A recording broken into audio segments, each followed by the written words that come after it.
एक छोटे से गांव में अय्यान नाम का एक नेक दिल लड़का रहता था। वो पूरे शौक और अकीदत के साथ रमज़ान का इंतज़ार कर रहा था।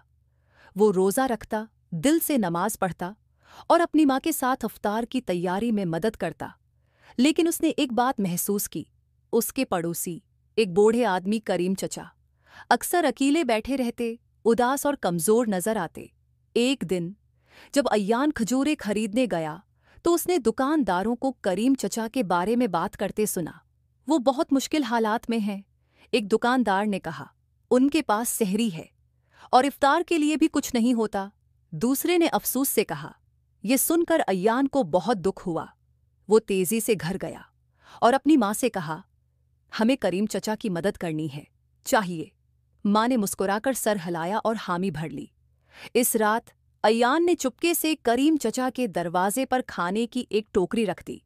अगली सुबह करीम चचा हैरान थे, लेकिन खुश भी नजर आ रहे थे।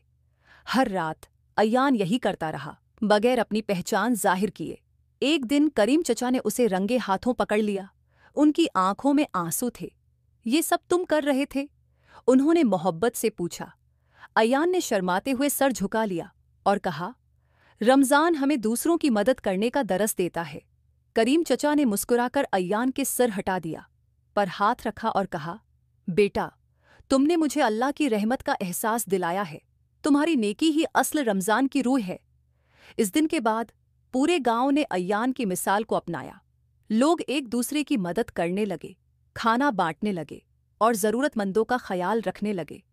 रमज़ान सिर्फ रोज़े का महीना नहीं रहा, बल्कि मोहब्बत, सखावत और यकजहती की खूबसूरत मिसाल बन गया। सबक: रमज़ान सिर्फ रोज़ा रखने का नाम नहीं, बल्कि ये महीना दूसरों की मदद, सखावत और नेकी करने का भी दरस देता है। एक छोटा सा नेकी का अमल किसी की जिंदगी में बड़ी खुशी ला सकता है।